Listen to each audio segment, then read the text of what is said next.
على أن لا نتفق. Vietnam War. The Vietnam War is a turning point.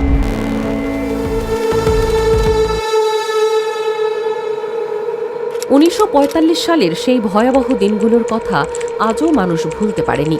Hiroshima আর নাগাসাকির আকাশ যখন পারমাণবিক আগুনে জ্বলে উঠেছিল, তখন দুটি শহর মাত্র কয়েক সেকেন্ডে ধ্বংসস্তূপে পরিণত হয়েছিল। সেই মুহূর্তেই 1,20,000 মানুষের প্রাণ শেষ হয়ে গিয়েছিল, যা কয়েক মাসের মধ্যে 2 লাখ ছাড়িয়ে যায়। কিন্তু আসল ভয়াবহতা ছিল তার পরে। বছরের পর বছর ধরে ক্যান্সার আর জন্মগত প্রতিবন্ধী শিশুদের জন্ম দিয়ে সেই বিভীষিকা টিকে রইল প্রজন্মের পর প্রজন্ম। এই ঘটনা কি শুধুই একটা যুদ্ধের সমাপ্তি ছিল, নাকি এটা ছিল এমন এক যুগের সূচনা যেখানে শক্তি আর আধিপত্য বিস্তারের খেলায় সাধারণ মানুষের জীবনের কোনো মূল্য থাকে না? গবেষকরা বলছেন, দ্বিতীয় বিশ্বযুদ্ধের পর থেকে আমেরিকা 70টিরও বেশি দেশে যুদ্ধ, সামরিক হস্তক্ষেপ কিংবা গোপনে সরকার পরিবর্তনের সাথে জড়িত ছিল।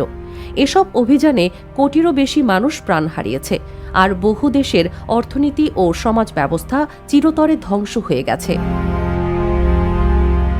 কোরিয়া উপদ্বীপে 1950 সালে যখন যুদ্ধের দামামা বেজে উঠল, তখন কেউ কল্পনাও করেনি যে পরবর্তী 3 বছর এত রক্তক্ষয়ী হবে। উত্তর আর দক্ষিণ কোরিয়ার মধ্যে এই সংঘাতে জড়িয়ে পড়ল বৈশ্বিক শক্তিগুলো। আমেরিকা দক্ষিণ কোরিয়ার পক্ষে নামল যুদ্ধে, আর উত্তরের পাশে দাঁড়াল চীন ও সোভিয়েত ইউনিয়ন। কিন্তু সবচেয়ে বড় ক্ষতি হল সাধারণ মানুষের। 20 থেকে 30 লাখ বেসামরিক মানুষ প্রাণ হারালো এই যুদ্ধে। আমেরিকা উত্তর কোরিয়ায় 6,35,000 টন বোমা ফেলল, যার মধ্যে 32,000-এরও বেশি টন ছিল নেপাম। এই আগুনের বোমা ছড়িয়ে পড়ত মানুষের শরীরে, পুড়িয়ে দিত জীবন মানুষকে। উত্তর কোরিয়ার 18টি বড় শহরের 75 থেকে 90% ধ্বংস হয়ে গেল। এক আমেরিকান জেনারেল পর্যন্ত স্বীকার করলেন যে কার্যত প্রতিটি শহর পুড়িয়ে দেওয়া হয়েছিল।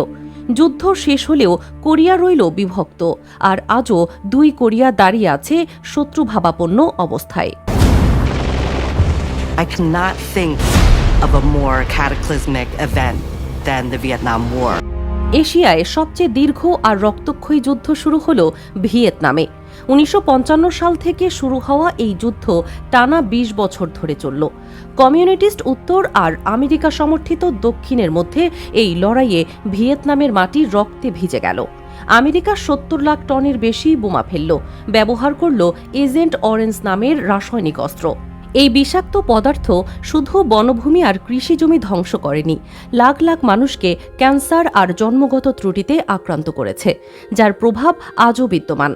নেপাম বোমায় গ্রামের পর গ্রাম পুড়ে ছাই হয়ে গেল। প্রায় 20 লাখ বেসামরিক মানুষসহ মোট 38 লাখ ভিয়েতনামি নিহত হল এই যুদ্ধে।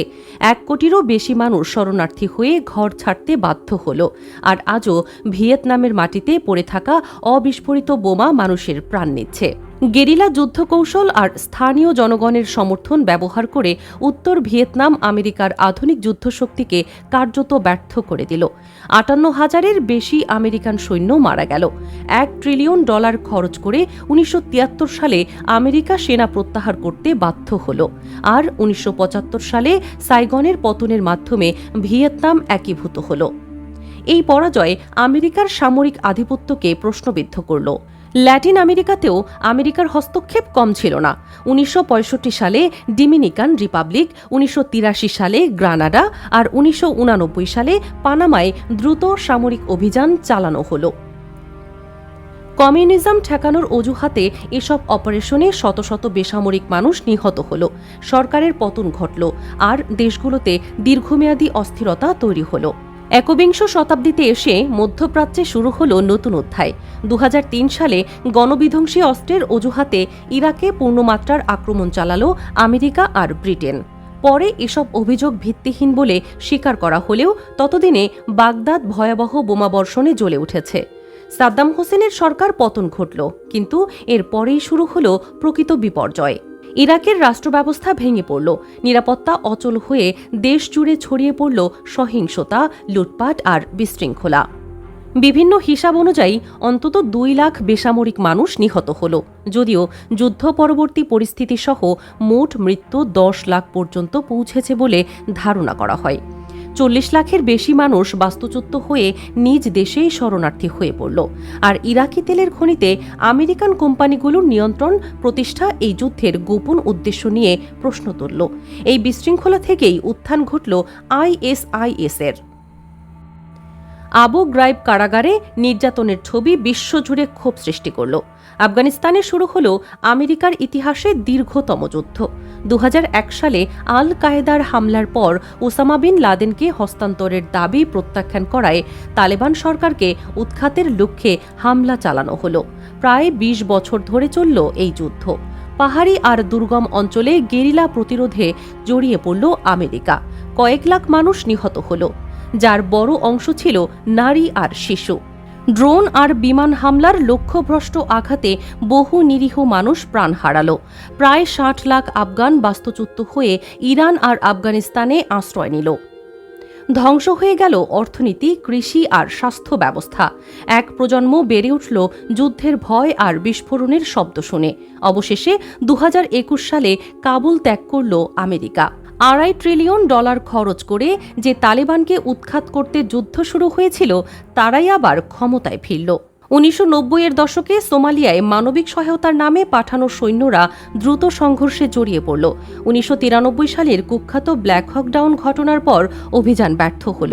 1999 সালে কসোভো সংকটে ন্যাটো বাহিনী 78 দিন ধরে যুগোস্লোভিয়ার বিমান হামলা চালালো, যাতে সামরিক আর বেসামরিক অবকাঠামো ব্যাপকভাবে ধ্বংস হল। 2011 সালে লিবিয়ায় গাদ্দাফির বিরুদ্ধে গণবিক্ষোভ শুরু হলে আমেরিকা ন্যাটো জোটকে সহায়তা দিয়ে বিমান হামলা চালালো। 7 মাসে প্রায় 26,000 বিমান অভিযানে গাদ্দাফির বাহিনী ধ্বংস হলেও বেসামরিক স্থাপনাও ব্যাপক ক্ষতিগ্রস্ত হল। প্রায় 25,000 মানুষ নিহত হল, 10 লাখ দেশ ত্যাগে বাধ্য হল। গাদ্দাফির পতনের পর লিবিয়ায় স্থিতিশীলতা না এসে দেশটি শতাধিক মিলিশিয়া গোষ্ঠীতে বিভক্ত হয়ে পড়ল। ISIS আর আল কায়দার মতো গোষ্ঠীর সুযোগ নিল। সিরিয়ায় 2011 সালে শুরু হওয়া যুদ্ধ আধুনিক ইতিহাসের অন্যতম দীর্ঘ মানবিক বিপর্যয়ে পরিণত হল। বাশার আল আসাদের বিরুদ্ধে বিক্ষোভ থেকে শুরু হয়ে এটি দ্রুত আঞ্চলিক আর বৈশ্বিক শক্তির প্রক্সি যুদ্ধে রূপ নিল। আমেরিকা একদিকে বিদ্রোহীদের সমর্থন দিল, অন্যদিকে কুর্দি বাহিনীর সাথে ISIS এর বিরুদ্ধে অভিযান চালালো। রাসায়নিক অস্ত্রের ব্যবহার আর কারাগারে নির্যাতনে প্রায় 5 লাখ মানুষের মৃত্যু হল। সিরিয়ার অর্ধেক জনসংখ্যা বাস্তুচ্যুত হল। 2024 সালের ডিসেম্বরে তুরস্ক সমর্থিত বিদ্রোহীদের ঝটিকা অভিযানে আসাদ সরকারের পতন ঘটল। 53 বছরের শাসনের অবসান ঘটিয়ে আসাদ রাশিয়ায় আশ্রয় নিলেন, কিন্তু সিরিয়ার ভবিষ্যৎ এখনও গভীর অনিশ্চয়তায়। সরাসরি যুদ্ধ ছাড়াও আমেরিকা অনেক দেশের সরকার বদলে দিয়েছে গোপন অপারেশনের মাধ্যমে। 1954 সালে গুয়াতেমালায় CIA সমর্থিত অভ্যুত্থানে গণতান্ত্রিক প্রেসিডেন্ট জ্যাকোবো আরবেঞ্জোকে উৎখাত করা হয়। এরপর শুরু হল 36 বছরের রক্তাক্ত গৃহযুদ্ধ, যাতে প্রায় 2 লাখ মানুষ নিহত বা নিখোঁজ হল। 1960 সালে কঙ্গোর স্বাধীনতার স্বপ্নদ্রষ্টা প্যাট্রিস লুমুম্বাকে CIA এর নীল নকশায় নির্মমভাবে হত্যা করা হল। ক্ষমতায় বসানো হল স্বৈরশাসক মোবুতুকে। 1964 সালে ব্রাজিলের গণতান্ত্রিক প্রেসিডেন্টকে হটাতে আমেরিকা অপারেশন ব্রাদারসাম চালালো। সামরিক অভ্যুত্থানের পর হাজার হাজার রাজনৈতিক বিরোধীকে কারারুদ্ধ করা হল। 1973 সালে চিলির সালভাদোর আলেন্দের গণতান্ত্রিক সরকারকে উৎখাত করে জেনারেল পিনোশেকে ক্ষমতায় বসালো CIA। 2014 সালে ইউক্রেনের ইউরোমাইদান বিক্ষোভে প্রেসিডেন্ট ইয়ানুকোভিচের পতনে আমেরিকার রাজনৈতিক মদদের অভিযোগ উঠল। এরপর ক্রিমিয়া দখল আর দনবাস যুদ্ধের ধারাবাহিকতায় 2022 সালে শুরু হল পূর্ণমাত্রায় রুশ আগ্রাসন। লাখ লাখ মানুষ হতাহত হল, কোটি কোটি মানুষ বাস্তুচ্যুত হল। 2026 সালের 3 জানুয়ারি হঠাৎ করেই ভেনেজুয়েলার প্রেসিডেন্ট নিকোলাস মাদুরো আর তার স্ত্রীকে কারাকাস থেকে আটক করে নিউ ইয়র্কে নিয়ে যাওয়া হলো। পরবর্তীতে ভেনেজুয়েলার তেল সম্পদের নিয়ন্ত্রণ নেওয়ার ঘোষণা এই পদক্ষেপকে আরও বিতর্কিত করে তুলল। কিউবায় তেল নিষেধাজ্ঞার কারণে গভীর জ্বালানি আর অর্থনৈতিক সংকটে পড়ল দেশটি। দৈনিক দীর্ঘ সময় বিদ্যুৎহীনতা, খাদ্য আর ওষুধের ঘাটতিতে সাধারণ মানুষের জীবন দুর্বিষহ হয়ে উঠল। 1951 সালে ইরানের নির্বাচিত প্রধানমন্ত্রী মোহাম্মদ মোসাদ্দেক তেল শিল্প জাতীয়করণ করলে সিআইএ আর ব্রিটিশ গোয়েন্দা সংস্থার যৌথ অপারেশনে তার সরকার উৎখাত করা হলো। ক্ষমতায় বসলেন শাহ মোহাম্মদ রেজা পাহলভি। এই ঘটনা ইরানের ইতিহাসে গভীর ক্ষত রেখে গেল। শাহের স্বৈরশাসনের বিরুদ্ধে ক্ষোভ বাড়তে থাকল। আর 1979 সালে ইসলামী বিপ্লবে শাহকে উৎখাত করা হলো। আয়াতুল্লাহ খমেনির নেতৃত্বে ইসলামী প্রজাতন্ত্র প্রতিষ্ঠিত হল। বিপ্লবের পর ইরান পশ্চিমা বিরোধী নীতি গ্রহণ করল আর আঞ্চলিক প্রভাব বিস্তার শুরু করল। এরপর 2026 সালের 28শে ফেব্রুয়ারি আমেরিকা আর ইসরায়েল যৌথভাবে ইরানে ব্যাপক সামরিক অভিযান শুরু করল। প্রথম 12 ঘণ্টায় 900 হামলা চালানো হল। ইরানের সামরিক ঘাঁটি, ক্ষেপণাস্ত্র স্থাপনা, বিমান প্রতিরক্ষা ব্যবস্থা আর শীর্ষ নেতৃত্বকে লক্ষ্য করা হল। Supreme leader Ayatollah Ali Khamenei সহ একাধিক উচ্চপদস্থ কর্মকর্তা নিহত হল। 1 মে পর্যন্ত 12,300-রও বেশি লক্ষ্যবস্তুতে হামলা চালানো হল। ইরানি সূত্র অনুসারে 90,000-এরও বেশি স্থাপনা ধ্বংস হয়েছে আর 20,000-এরও বেশি মানুষ নিহত হয়েছে। ইরান তাৎক্ষণিকভাবে প্রতিরোধ গড়ে তুলল। অপারেশন 2 প্রমিস 4 নামে পাল্টা হামলা চালালো। শত শত ব্যালিস্টিক ক্ষেপণাস্ত্র আর হাজার হাজার ড্রোন দিয়ে ইসরায়েল আর আশেপাশের দেশগুলোতে অবস্থিত আমেরিকান সামরিক ঘাঁটিতে আক্রমণ করল।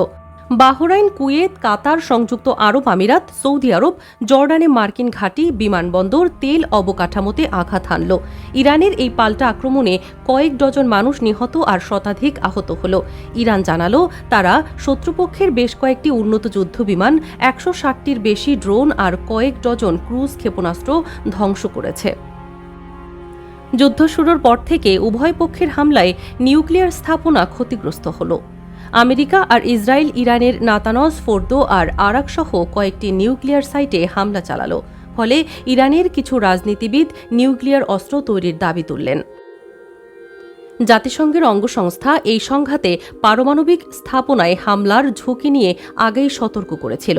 সম্ভাব্য পারমাণবিক দুর্ঘটনা বা বড় ধরনের নিউক্লিয়ার হুমকির জন্য প্রস্তুতি নেওয়া হয়েছিল। যুদ্ধের ভবিষ্যৎ এখনও অনিশ্চিত। পারমাণবিক কর্মসূচি, নিষেধাজ্ঞা আর আঞ্চলিক প্রভাব নিয়ে মূল বিরোধ এখনও অমীমাংসিত।